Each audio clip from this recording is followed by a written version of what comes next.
vas te déshabiller à côté, et ensuite tu passes à l'huissier derrière toi là-bas. On les appelle les pisseurs involontaires. Ils étaient 50 à s'être levés tôt ce matin. Oui, il faut être à jeun depuis minuit, je crois. Bon, ça allait.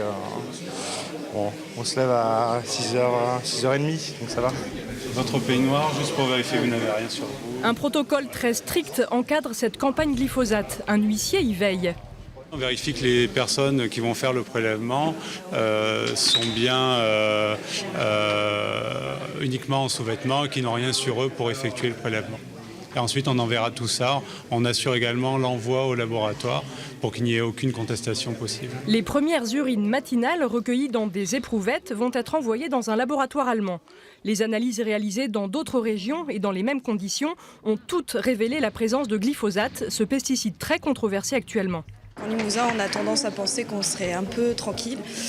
Et quand on entend parler de glyphosate partout, du coup, j'ai envie de savoir combien j'ai dans les urines et puis après avoir la suite, le taux. Et voilà, ça c'est un peu inquiétant tout ça. Vous attendez à avoir du glyphosate, vous, dans vos urines ? Probablement, même si j'ai plutôt un mode de vie assez sain, je mange bio, etc. Mais il n'y a pas de raison. Si vous avez un toxique qui imprègne très largement une population, même si ses effets sont relativement rares, eh bien, on peut s'attendre à des dégâts. Donc c'est ce que l'on veut montrer parce que les autorités sanitaires ne le font pas. Le résultat des analyses est prévu mi-juin.